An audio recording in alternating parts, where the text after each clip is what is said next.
Assalamualaikum warahmatullahi wabarakatuh.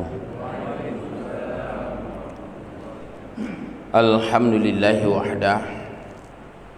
Allahumma salli wa sallim ala rasulillahi wa ala alihi wa ashabihi wa man tabi'ah.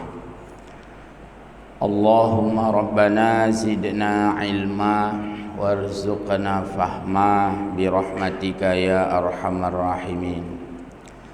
Muslimin muslimat hamba Allah as-saimi al-akifin wal akifat rahimakumullah.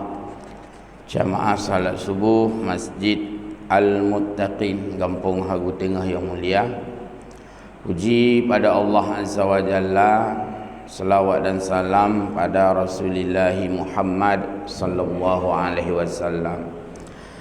Ta'zim takrim yang mulia jajaran Masjid Al-Muttaqin dan juga jamaah rutin, jamaah pengajian subuh Sabtu bergabung dengan subuh ini dari jamaah gerakan pemuda subuh dan juga gerakan orang tua subuh, karena tidak semua yang saya lihat pemuda tapi juga orang-orang tua juga sama saja.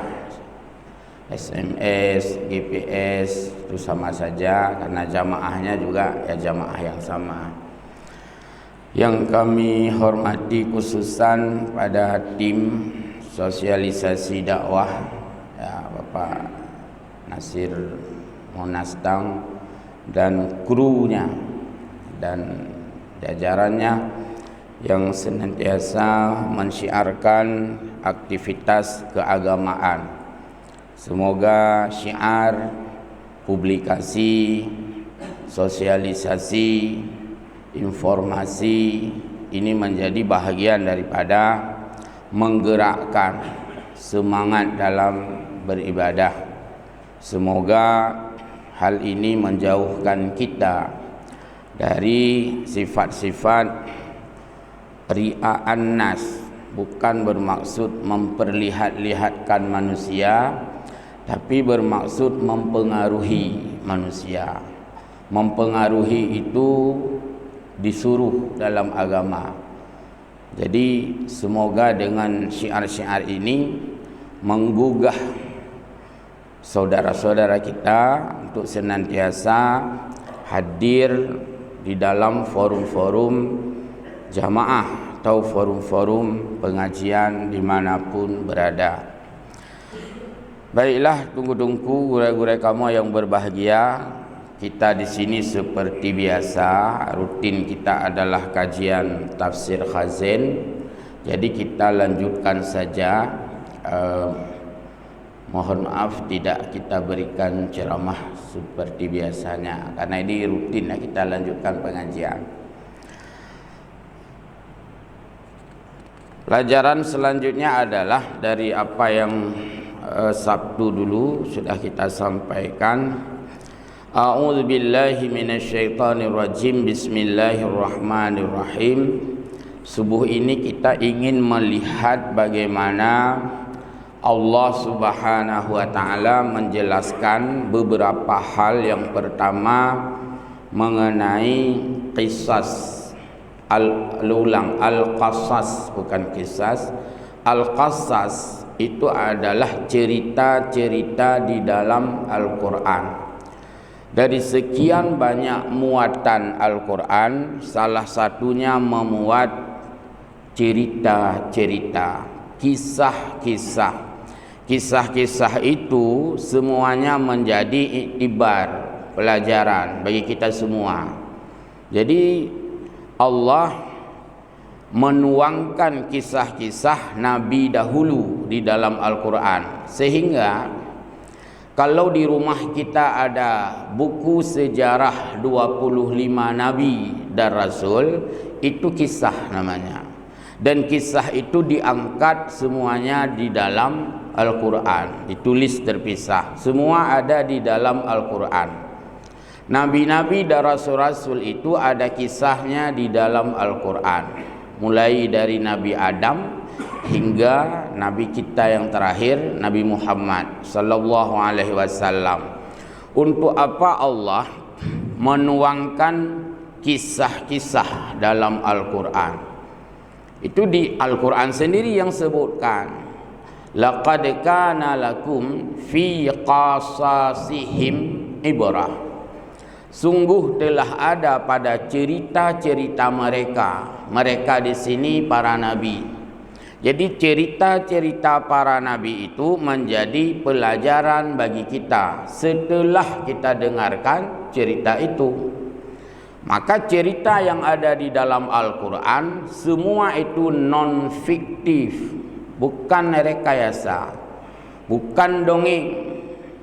Walaupun ada yang menganggap, oh yang ke cerita Israiliyat, yang ke cerita hana mupat sumber, bukan. Ada cerita yang memang cerita itu fiktif, cerita dibuat-buat.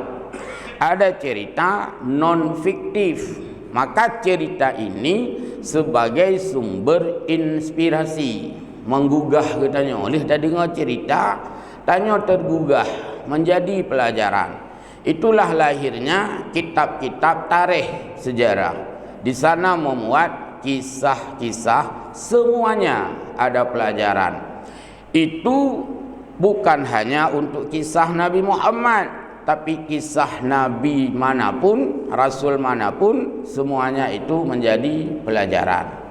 Maka salah satu dari pelajaran agama, segmennya adalah belajar tentang kisah cerita. Di dalam ayat Al-Quran Surah Al-Baqarah, kini sudah sering juga disampaikan oleh guru-guru kita. Saya kira kalau di pesantren bahkan sangat intens dengan cerita, dengan kisah. Al-Quran Surah Al-Baqarah ayat 67 dan seterusnya, itu Allah sampaikan kisah Nabi Musa. Itu pun jadi pelajaran bagi kita setelah nanti kita ikuti kisah ini, akan terinspirasi. Dan juga kisah Al-Quran selalu update, berlaku selamanya. Memang kisahnya kisah zaman, tapi aplikasinya itu terlihat di tengah-tengah kehidupan kita. Allah Subhanahu wa taala berfirman, wa idh qala Musa liqaumihi innallaha ya'murukum an tazbahu baqarah. Ketika Musa berkata kepada kaumnya, innallaha ya'murukum, bahwa Allah menyuruhmu wahai kaumku, an tazbahu baqarah, agar menyembelih seekor sapi betina. Itu kisah dulu. Dalam ayat, kisah itu tidak sangat mendetil, karena ayat Al-Quran itu mukjizat. Ayatnya simple. Kadang-kadang ayatnya tidak disebutkan sebab musabab. Dalam ayatnya tidak disebutkan uram ujung. Kadang-kadang dalam Al-Quran kita tidak begitu jelas, karena Al-Quran tidak merincikan secara detil kisah-kisah itu. Detilnya itu ditemukan di dalam hadis-hadis dan riwayat-riwayat, serta penjelasan-penjelasan para mufassirin. Setelah dipadukan membaca teks ayat yang asli, diberi makna, diberi tafsir, juga belum kita ketahui persis kisah itu. Barulah sebuah kisah dalam Al-Quran itu dipadukan dengan asbabun nuzulnya, sebab turunnya ayat itu kenapa. Karena ayat Al-Quran ada yang berasbab, ada yang tidak. Lalu dilihat riwayat-riwayat yang dikumpulkan oleh para ulama, yang bukan hanya pada satu kitab, tapi pada berbagai kitab-kitab referensi tafsir, juga kitab-kitab syarah hadis, ditemukan kisah itu. Jadi dalam ayat ini bicara kisah pada masa Nabi Musa alaihi salam. bahwa Allah Subhanahu wa taala berfirman seperti saya bacakan barusan, wa idz qala Musa liqaumihi, Musa berkata kepada kaumnya, innallaha ya'murukum an tazbahu baqarah, bahwa engkau disuruh oleh Allah menyembelih seekor lembu. Nyen kan hana mupu sebab lam gayuan, hana mupu sebab. Minta ayatnya hana mupu sebab. Itulah nanti dipadukan dengan asbab. Background, latar belakangnya kenapa kok ini disuruh menyembelih lembu. Maka dipadukan kisah dengan hadis atau asbabun nuzulnya. Qalu, kaum Nabi Musa menjawab, merespon perintah Nabi Musa itu, atattakhiduna huzwa, adakah engkau hai Musa memperolok kami, geyu oleh Allah geyu silumo, bukannya dilakukan malah dia membantah. Kepun ya pula kamu itu Nabi Musa. Qala a'udzu billahi an akuna minal jahilin, maka Nabi Musa membela diri, aku berlindung kepada Allah, aku bukan orang bodoh. Aku berlindung kepada Allah, aku bukan orang memperolok-olokkan kamu wahai kaumku. Ini sebatas ayat, sebatas arti, ya, sebatas cerita ini yang kita tidak tahu persis kenapa diperolok-olok, lalu kenapa disuruh sembelih lembu. Disinilah kita perlu untuk melihat bagaimana panduan-panduan kisah sehingga ayat ini benar-benar menjadi pelajaran bagi kita semua. Sedikit lagi saya baca. Qalu da'u lana rabbaka yubayyin lana mahi. Kaum Nabi Musa meminta Nabi Musa, ud'u lana, hai Musa, sampaikan kepada kami, tanyakan kepada Tuhan agar dijawab kepada kami, mahi, apa itu bakarah yang kami sembelih, lembu betina apa yang kami sembelih.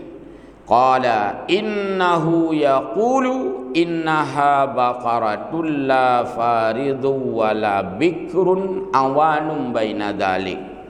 Lalu Musa menjawab dengan jawaban dari Allah. Yaqulu, Allah memberi jawaban, innaha baqaratun, bahwa lembu betina yang harus kamu sembelih itu wahai kaumku, la faridun, bukan lembu yang sudah tua sekali, tajwid, wala bikrun, bukan lembu yang masih sangat muda, galum naso, awanum baina dzalik, tapi engkau cari lembu pertengahan, tidak sangat tua, tidak sangat muda. Kaum Nabi Musa pada saat itu tidak juga menyembelih lembu, karena jawaban ini dianggap oleh kaum Nabi Musa sebagai olok-olok. Katanya yang bau kejawab bak pinang. Itu dalam persepsi kaum Nabi Musa. Mereka tidak puas dengan jawaban nomor satu, bertanya lagi. Faf'alu ma tu'marun. Qalu da'u lana, wahai Musa, kata kaum itu, ud'u lana rabbaka, tolong tanyakan kepada Tuhan. Tuhan Musa dan Tuhan kaum itu Allah maksudnya. Yubayyin lana ma launuha, lembu warna apa yang disuruh sembelih. Jadi pertanyaannya berlanjut. Kaum Nabi Musa hanya mempermainkan pertanyaan, tidak langsung fokus pada perintah. Bahasa Aceh, lemunye kanggo pubuk laju, kagak yusia lumoy nang kanggo sia laju. Getem yak tanya lumoy nang yang pakiban. Alian kagak pegah lumoy nang baik tuhat hat baik muda kanggo sia laju. Getanya puarna munye. Maka qala innahu yaqulu innaha baqaratun safra'un faqi'un launuha. Musa menjawab, jawabannya dari Allah, bahwa Allah berfirman, innaha baqarah, bahwa lembu yang dimaksudkan itu adalah warnanya safraun faqi'un, kuning yang mengkilau. Mita warna lumo yang kuning, yang benar-benar kuning itu sangat indah, kuning yang betul-betul menguning, tidak ada warna belang apapun. Itulah warnanya. Mereka masih belum puas dengan jawaban ini, padahal sudah dijawab. Lembu yang disembelih adalah lembu kuning, tasurun nadirin, yang enak, yang indah saat dilihat orang. Qalu da'u lana, tanyanglah, wahai Musa, mereka berkata, ud'u lana, cini tanyang leba Allah Ta'ala, mahi, kuning yang pakiban. Jadi mana-mana pertanyaan, kamu cucur-cucur pertanyaan. Innal baqara tasyabaha alaina, lembu yang engkau jelaskan tadi warna kuning, tidak sangat tua, tidak sangat muda, kami masih belum jelas. Innal baqara tasyabaha alaina, ciri-ciri yang disebut itu kami belum sangat jelas. Mantang tasyabuh, mantang samar-samar. Wa inna insyaallahu lamuhtadun, coba tanya lagi supaya kami tahu persis. Kalau nanti sudah betul-betul dijelaskan, kami akan tahu persis. Berarti dianggap belum jelas jawabannya.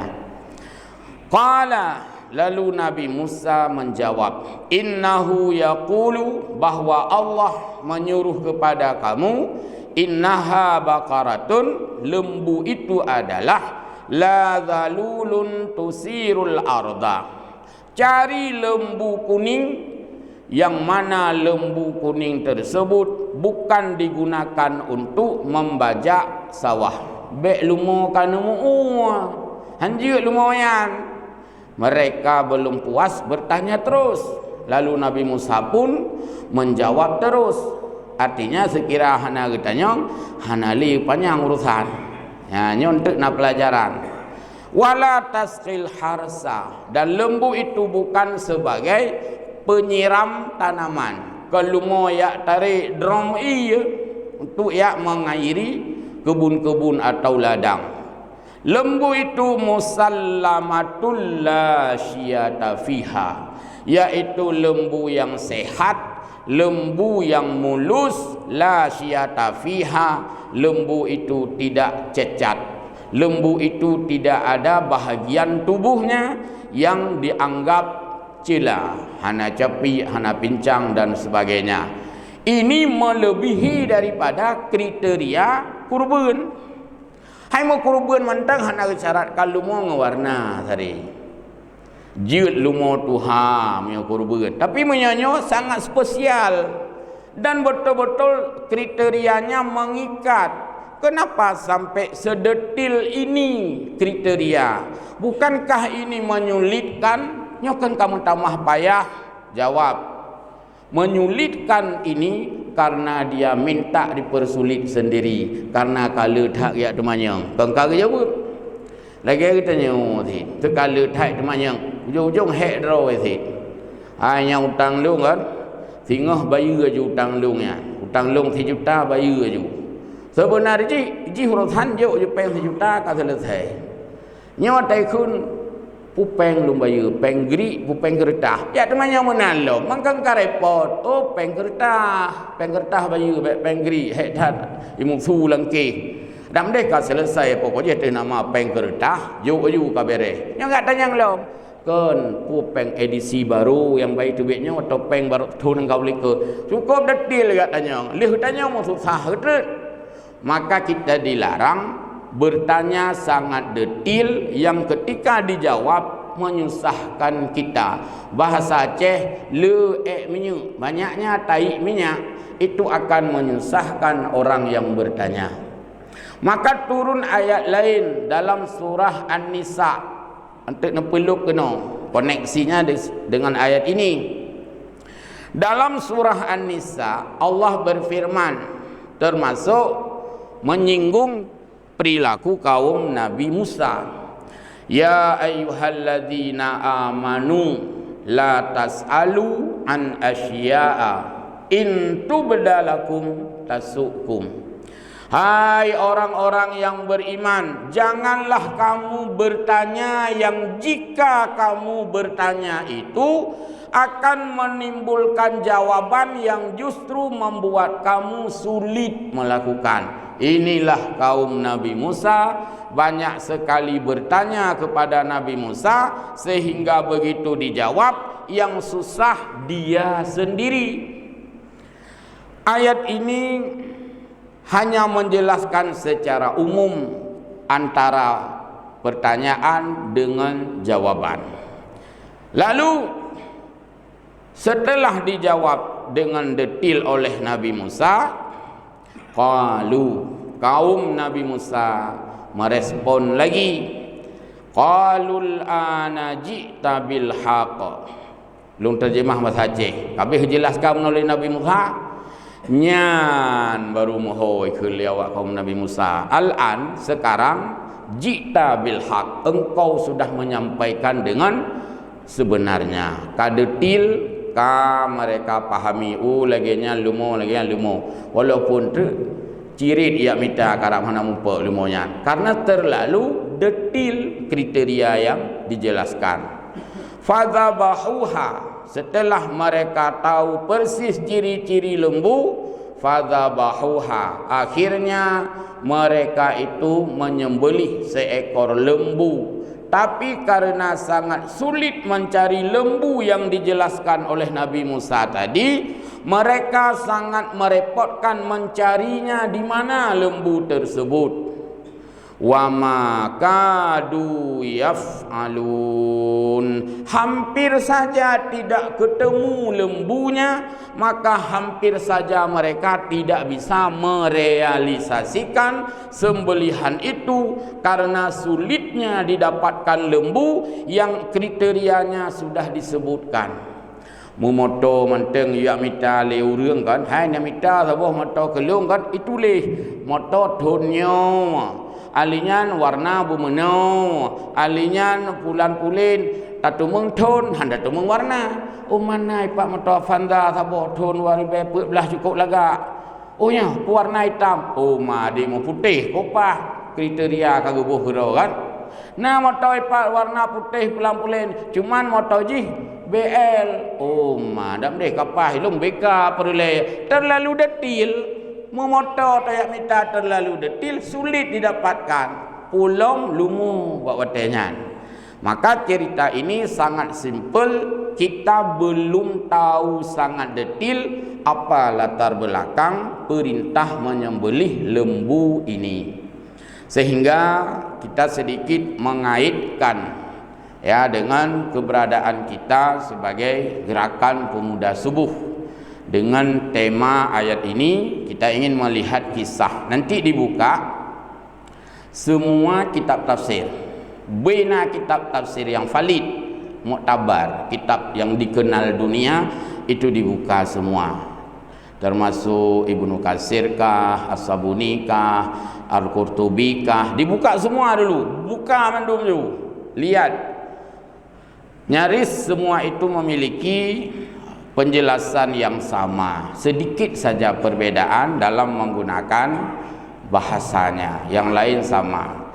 Nanti yang pesantren dilihat kitab syarah hadis matan arba'in yang sering didengar kitab Majalisus Saniyah ya kan, dari Dayah, karena salah satu pelajaran Majalisus Saniyah itu penjelasan hadis, bukan hadis, penjelasan terhadap hadis diangkat juga tentang kisah Nabi Musa ini. Baik, saya baca langsung. Kalau sampai 20 menit saya mohon maaf, mungkin ini lebih sedikit ya, lebih 20. Yang penting kami membelah.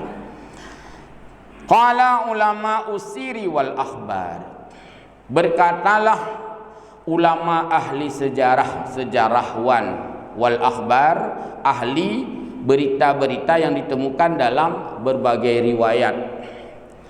Ibnu Katsir mengatakan riwayat ini tidak punya alasan untuk kita bantah. Lihat dalam tafsir Ibnu Katsir.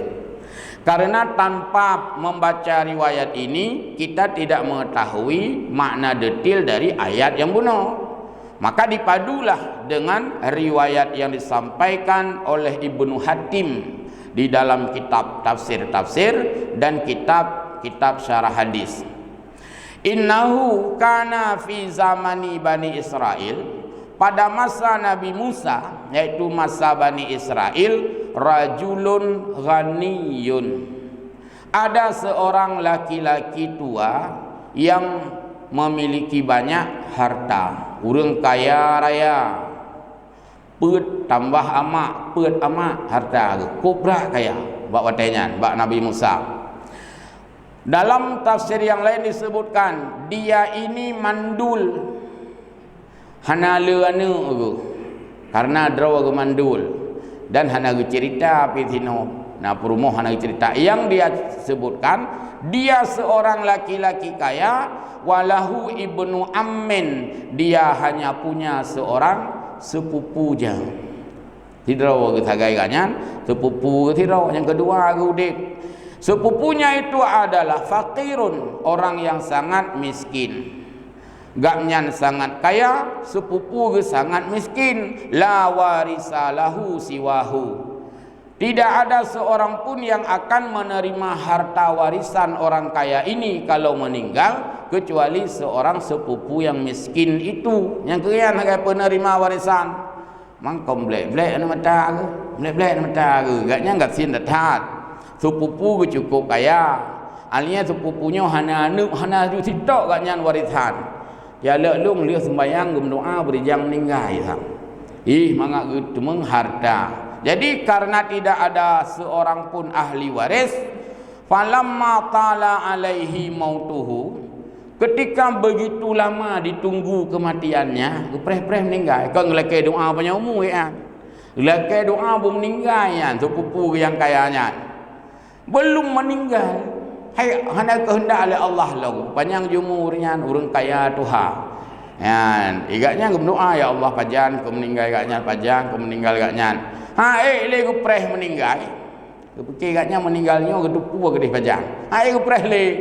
Faqatalahu, maka dia membunuh sepupu yang kaya, karena ini hubungan sepupu. Gepoh tu sepupu yang kayanya ka meninggal. Wa hamalahu ila qaryatin ukhra. Lalu dia bawa mayatnya, jenazahnya kepada kampung lain.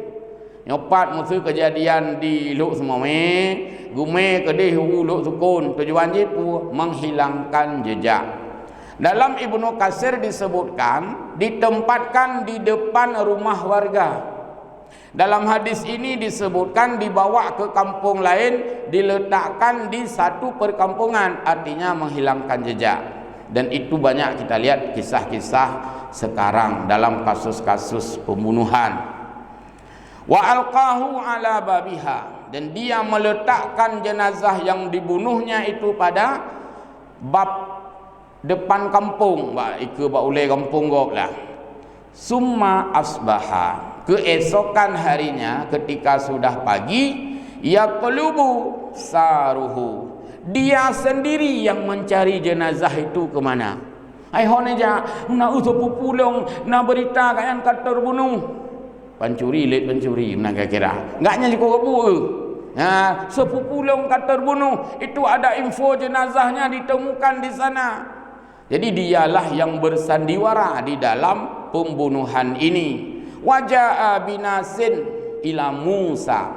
Lalu orang-orang sudah mengetahui, mungkin tersebar bak WA bak watanyan Banasir, manggalau na WA. Kamu gahlah kai tubit bak online kan, dang berita media cetak bak online kana.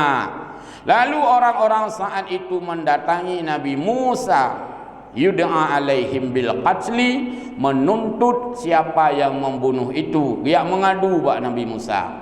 Ya Musa, ini warga kami, warganya sepupu anak mudanya nyo kai kli nyo kayak kalian jenazah. Ini kami memberikan laporan kepadamu wahai Musa, kami tuntut siapa yang membunuh ini supaya kita proses. Mungkin kayak bak poreh bangka. Kayak me beritanya gede mencari siapa pelakunya. Fajahadu, washtabaha amral qatil ala Musa alaihi salatu wassalam. Lalu Nabi Musa memahami apa yang sudah terjadi dan dilaporkan kepadanya. Qalu Musa, fasa'alu Musa, mereka berharap kepada Nabi Musa, ayyada'ullaha liyubayyina lahum ma ashkala alaihim. Wahai Musa, kami memohon kepadamu agar engkau berdoa kepada Allah supaya diberitahukan oleh Allah siapa pelaku pembunuhan ini, karena pembunuhan ini tidak ada yang melihat. Tidak ada CCTV, tidak ada sidik jari, hana tepu dalam buat batenyan. So mampuhnya, hana mutu ayat jawabnya. Paling kita berharap pada Allah agar diberitahukan siapa pembunuhnya. Kemudian fasa'ala Musa rabbahu. Nabi Musa berdoalah kepada Allah, kepada Tuhan. Fi dzalika, dalam kasus ini. Fa'amarahu bidzibhi baqaratin. Setelah Nabi Musa bermunajat kepada Allah, ya, di sini tidak jelaskan panjang lebar, maka Allah memberi jawaban kepada Nabi Musa. Intinya adalah menyembelih seekor sapi betina. Inilah tadi yang di dalam ayat Al-Quran. Bayangkan kalau kita tidak baca kisah ini, kan nampak orang ujung nak cerita. Maka ketika Nabi Musa mendapatkan perintah, hai Musa, terhadap kasus pembunuhan itu, pertanyaanmu adalah siapa yang membunuhnya? Kenyang tanya wa Allah. Nu jawab, ya Allah, ya waknya kayak desak lung, ya tanya wa drone karena lung sebagai nabi rasul kayak balung.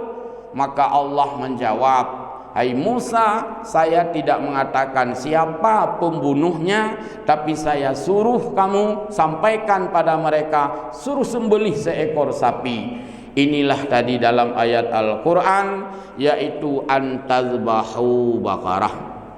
Allah memerintahkan kaum Nabi Musa melalui Musa agar kaumnya menyembelih seekor sapi betina. Apa yang terjadi selanjutnya? Wa amarahu ayyadribahu ba'daha. Kalau nanti lembunya sudah disembelih, manteng jawaban Allah ke Nabi Musa, suruh mereka memukulkan daging sapi yang disembelih itu kepada tubuh mayat yang terbunuh tadi. Mayat je kalau semiyu puno, sebab perlu otopsi, ya, perlu ingin tahu siapa pembunuh.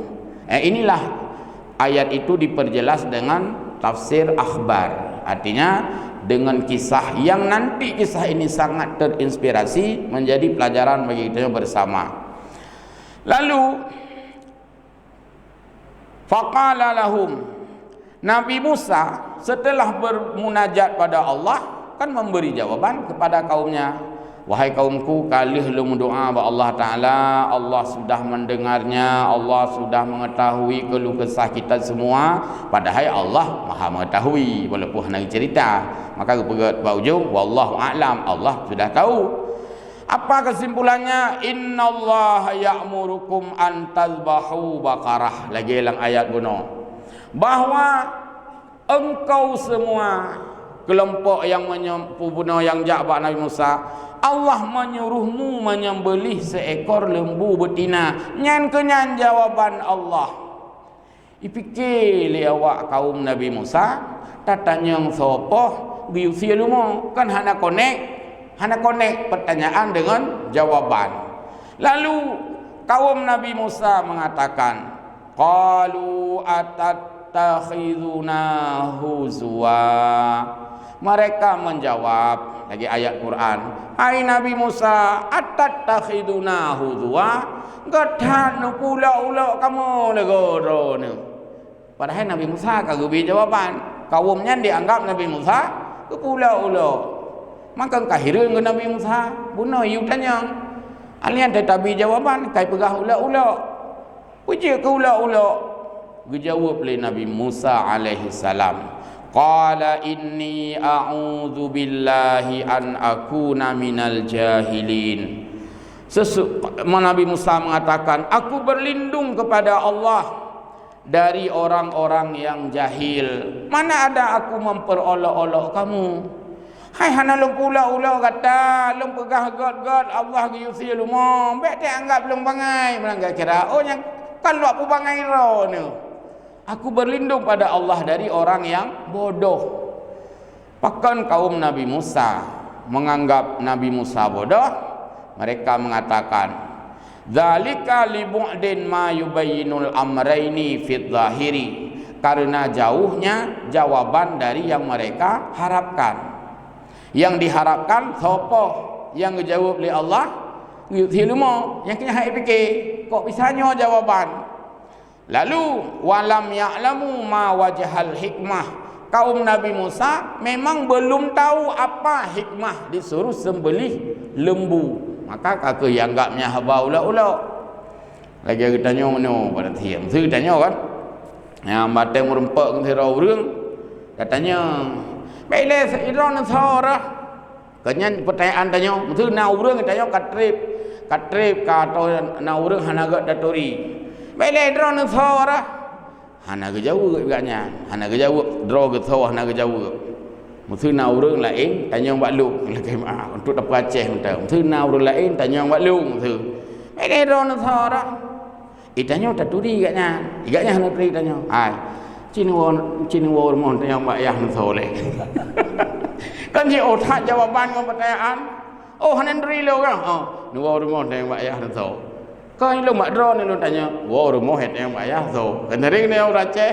Ya. Guna pegah putra untuk muthok kerai. Yang menanti balik ke pula ke yuti lumo. Sedangkan datanya siapa? Hai kasih lumo lagi untuk muthok kerai. Itu maksudnya. Baik. Maka karena kaum Nabi Musa hana sabar, kan kaki pegah dengan Nabi Musa nya ulah-ulah. Selanjutnya kita melihat bagaimana kaum Nabi Musa ini ya nanti bisa menemukan jawaban siapa pembunuhnya. 10 menit. Pada saat itu, zalika annahu kana rajulun salihun fi bani Israel. Yang mayat bunuh galam tumiu dan mayat bunuh galam musopo. Lih dah baca ceritanya mayatnya musopo. Disebutkan di dalam tafsir ini bahawa pada masa Bani Israel berkaitan dengan kisah pembunuhan yang dilakukan oleh kaum Nabi Musa tadi, ada seorang laki-laki yang saleh, walahu ibnu tiflin, laki-laki yang saleh itu punya seorang bayi, walahu ajlah, dia punya harta seekor anak lembu, fa'ata biha ghaidah, lalu laki-laki yang saleh itu datanglah ke hutan membawa lembu yang tadi. Cok lumo anak lumo agaknya gejak ju lautan, yak pelih lumo agaknya lautan. Kepulih lautan untuk diserahkan pemeliharaannya kepada Allah Azza wa Jalla. Jadi miona urang pegak lumo ne pelih bau ten baik bak jalan. Ditanya kan bak jalan ni nak pulih lumo ya Allah Taala, kalau pujuk lumonya bak dra ni lumonya bak jalan bum le mengguli afan zago lumo tanya lauteun kedai pulih nya kabut pegak karena urang awal watan Nabi Musa kedai lauteun ke pulih lumo, lalu dia bermunajat kepada Allah, katanya Allahumma inni istauda'tuka hadhil ajlah libni hatta yukabbira. Ya Allah, aku lepaskan seekor anak lembuku ini ke dalam hutan. Aku serahkan penjagaannya kepadamu untuk bekal anakku nanti saat dia itu dewasa. Yang seorang laki-laki kaya yang pada saat itu. Lalu wa mata dzalikar rajulu, tak lama kemudian orang saleh ini meninggal dunia. So tinggal purumoh ke, tinggal anak ke, tinggal lumo pat lautan. Wasarat al ajlah fil ghaidah, awanan. Lalu tinggallah lembu itu di dalam hutan dalam penjagaan Allah. Wa kanat tahrubu minan nas. Lembu itu kalau dilihat oleh siapapun yang ingin mengambilnya, maka lembu itu menjauh. Miona orang kena cok lumoyan, lumonya pelung, hanji urang ngaji kelut di. Karena baik cok, maka lembu itu menjauh. Falamma kabura dzalikatif, pada saat si bayi itu sudah beranjak dewasa, karayu anak agam, wa kana barran bi ummihi, maka anak laki-laki tadi senantiasa berbakti kepada ibunya yang ditinggalkan oleh almarhum ayahnya. Puput anaknya, jaga mak, berbakti kepada mak. Wa kana yaksimu lailuhu salasatun, maka pemuda yang tadi membagi waktunya menjadi 3 di waktu malam, 3 di waktu siang. Malam dibagi watel he. Uro juga dibagi watel untuk dilakukan 3 kegiatan. Yang pertama, di malam hari pemuda itu yaitu salah satun ajza'u yusalli sulusan, sepertiga malam dia gunakan waktu untuk salat malam, sepertiganya dia gunakan untuk yanamu tidur, dan sepertiganya dia gunakan untuk yajlisu inda ra'si ummihi sulusan, dia duduk di sisi ibunya merawatnya. Ijaga bih ma'i, begitulah dia orang yang berbakti kepada orang tuanya, khususnya kepada ibunya karena ayahnya sudah meninggal. Fa idza asbaha, pada siang hari anak ini tugasnya adalah intalaqa fayahtatabu, ya, fayahtatibu, dia mencari kayu bakar ke hutan, karena profesi jamun yak minta kayenyan menjadi bahagian daripada pekerjaan. Yo galom nagas, galom napitiarun yuk dia. Ya, jadi urang kebutuhannya ya minta kayu bakar, ikat ublo kude. Jamun mantangna urang punya bat lungdang sama langa, jamun ke rumah lung bak jalan, habisna urang ikut tangan kayu. Karenanya bahagian daripada mata pencaharian pada saat itu. Ya. Kemudian pada siang hari dia mencari kayu, lalu kayu itu dijualnya ke pasar. Hasil penjualan ini setiap hari dia membagi 3. Yang anak muda benar. Tu mudah-mudahan anak mudanya cocok dengan GPS. Yang maksud lu. Dibagi hasil penjualannya menjadi 3. Yang pertama, fayatasaddaqu bisulusihi. Sepertiganya dia bersedekah dengan hasil penjualan kayu. Lagut kaya 12 ribai yang menterat. Nyan put ribai untuk sedekah-sedekah. Mang kita tanya kan cukup payah ini. Tanya payah mana? Ilung ambil kalau ke sedekah balung, ilung buat punya minta kaya. Padahal pekerjaan apapun ada yang disisihkan. Yang kedua, seperduanya adalah dia menggunakan uang untuk makan. Belau minyak, belau taka sembako, beribai. Wa yuti ummahu sulusuhu. Beribai terjuk ke mak. Mandum itu mengat. Peng dua ne, peng pulau kaya, mutumeng sedekah, mutumeng untuk rumah tangga, mutumeng untuk juk ke mak, saklang bini hijau sawah. Saklang kelandit. Dia temukan juga. Faqalat lahu ummuhu yauman. Maka pada suatu hari ibunya berkata kepada anaknya ini yang sudah beranjak dewasa, mudalah. Ya bunayya inna abaka warasaka ajlah istauda'aha.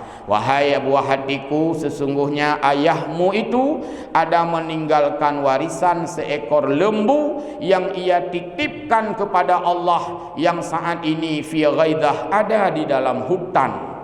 Kata lembu itu cirinya begini-begini. Fantaliqa, carilah lembu itu, ambil bawa pulang ke rumah. Wad'u ilaha Ibrahim wa Ismaila wa Ishaqa, serulah nama Tuhan Ibrahim, nama Tuhan Ismail, nama Tuhan Ishak. So Tuhan ke Ibrahim Allah, so Tuhan ke Ismail Allah, so Tuhan ke Ishak Allah, so Tuhan anaknya Allah. Kena pegang putra, serulah nama Allah. Serulah nama Allah, lalu panggillah lembu itu, maka lembu itu akan mendatangimu dengan ciri-ciri yang dijelaskan. Datanglah anak muda ini ke hutan, dia melakukan apa yang disuruh ibunya, dia berdoa kepada Allah, lalu lembu yang tadi itu memperlihatkan dirinya bahwa itu adalah lembu yang dititipkan ayahnya ke hutan beberapa waktu yang lampau.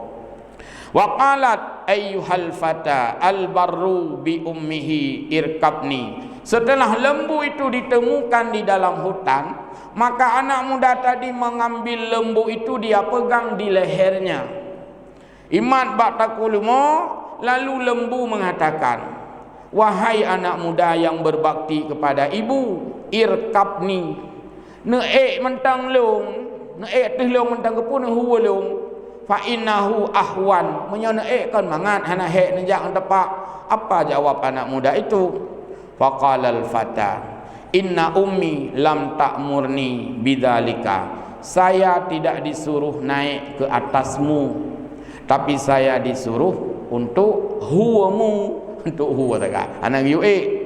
Faqalat al-baqarah, lembu itu mengatakan, wallahi law rakabtani ma kuntu taqdir alayya abadan. Sekiranya engkau jadi menunggangiku, aku akan lari dan kamu tidak bisa mengendaliku. Lupanya lu maunya itesit bene lu punya jadi buno walaupun lu yunya lu kah lu tensi lu belum pelung. Itulah ujian terhadap kebaktian. Apa pelajarannya? Anak muda tadi begitu patuh kepada pesan ibunya. Yang tanya panena, ku tapi baik apa mak lu? Kemana? Faqala fa innaka law amartu al jabal. Wahai anak muda yang berbakti kepada ibu, saya yakin sekiranya kamu suruh gunung terbang, gunung pipa, mereka pegah ia laut ho, pekan kamu sangat berbakti kepada ibumu. Ini pelajarannya bahwa orang yang berbakti kepada ibu, dia akan sukses dalam usahanya, dia akan sukses di dalam berbagai rintangan, dan dia akan mudah melakukan sesuatu karena berkat berbakti kepada ibu. Lalu lembu itu pun berjalan ke rumah bersama dengan anak muda tadi. Keesokan harinya ibunya mengatakan kepada anak muda itu, wahai anak muda, saya merasa kasihan engkau setiap hari mencari kayu bakar dan menjualnya. Kasihan sekali, merihek ba udip, hek buat pedih udip. Maka sekarang ambillah lembu ini dan bawalah ke pasar dan engkau juallah, untuk kita tidak lagi berprofesi sebagai pencari kayu. Kaji dah pulau lemonyo mengambil ni nak minta kaya teuro. Itu pesan ibunya. Faqala, anak muda itu pun patuh dan bertanya kepada ibunya, bikam abi'uha, berapa aku jualnya ya ibu? Maka ibunya mengatakan 3 dinar. Wala tabghi bi ghairi musyawwaratani. Kalau bukan 3 dinar, jangan berikan. Lebih tidak boleh, kurang tidak boleh. Informasikan kepada saya. Musyawarah lengelung ke kelima ayat. Datanglah pemuda itu ke pasar dan menjuallah lembunya. Maka datanglah seorang menawarkan lembu itu. Wahai pemuda, padum lumo, kata yang tapu belonyo. Pemuda itu menjawab 3 dinar. Dia menawarkan 6 dinar. Yang kan mudah kita minta orang lagi ya. Padum 2 dinar, 6 dinar je. Ni tanya peh cok 3 kainan kan, tayak mu blo gule. Tajak mu blo gule apa pasai kut, tak unek-nek minah mukat gule, peh cok lagi nyo 3. Padum nek saboh ikan orang pun alah yang tuahnya tengah menghai barang orang punnya kan saboh ikatnya siribe kayumi nyo barakan lebo siribe nyo siribe ka aku halung tung lo nek nyo begah saboh ikat siribe 5 ribe je nek nya lagi nya 3 dapat dikejut ganya nyo kan 10 ikat siribe je alah nek hana bengeh nah tangkira nek bengeh kun jut nek pula kero nek mukat kero Jadi tanik cok pelajaran, orang yang menyamar sebagai pembeli tadi itu sebenarnya malaikat. Ipu belah lumah oleh anak muda buno yang taat leh dinar pasaran. Saat itu disebut di sini itu adalah harga pasar. Getawarkan le urung belah buno 6 dinar jitnya, nyojit 6 dinar belum cok. Kemudian anak muda itu mengatakan, "Oh hanjir, saya tidak bisa memberikan karena pesan ibuku disuruh jual 3 dinar, dan jika terjadi perubahan harga musyawarah tani kelima ilung payah lung woile lihat musyawarah balik. Silakan musyawarah balik untuk menyogebi 6 dinar balik long kono. Iwo anak muda bono. Nyan pih nak akai katanya ina. Hana munyi tanya putra, puwo kedih le dinar kan? Puwo le dinar. Munya lebih kan ka hak dia. Ya, hak agen istilah ji. Ya, lagi tanya you pulau Honda kan? Ha, am contoh le. Nyo Honda lung pulau tayar hai munyo lagu 25 juta kabere. Munyo na orang tawar 28 juta. Kan puau sagai urusan 25 juta, tapi nyo hang lebih. Anak muda itu tidak mau menjual walaupun ditawar 2 kali lipat sebelum dia bermusyawarah dengan ibunya. Wah, mak nak tawar 6 dinar pakinya. Ibunya memberi izin lagi, juallah 6 dinar. Tapi kalau berubah harga, jangan jual, balik musyawarah, kata ibunya. Anak ini membawa lagi ke pasar dan ditawarkan harga oleh malaikat tadi. Berapa kamu jual nak? Sesudah kamu musyawarah dengan ibumu, ibuku sudah memberikan dengan harga 6 dinar. Saya ingin memberi harga dengan 12 dinar, 2 kali. Hang bilang, maaf tuan, saya tidak bisa memberikan dengan harga 12 dinar karena ibuku berpesan harus dengan seizinnya. Pulang lagi, bolong, saya tanya long. Kan hana dia anak muda lagi ino, murun tuha hana, mutungku hana lagi ino. Hai tanya kalau ada kan kamu hai mandum le. Ah, ini pelajaran. Artinya bahwa anak muda itu sangat patuh kepada ibunya, nyan intiji. Hai ni pulau mahai, tetap dia berpesan, dia ingat pesan ibunya, bermusyawarah dengan ibunya. Walau mak, rupanya tetap pegah 6 dinar, ke pegah 12 dinar agaknya ngeblau. Gue fikir berarti dia dah pegah 12 sang 20 pet. Dia dah pegah 20 pet berarti dia kapet puluh 8. Oh hana pu dah pegahnya berarti. Nyan ci no me juga deh nyan. Ci tanya teat. Pu yu pu blau pu yu ku bah le moyo.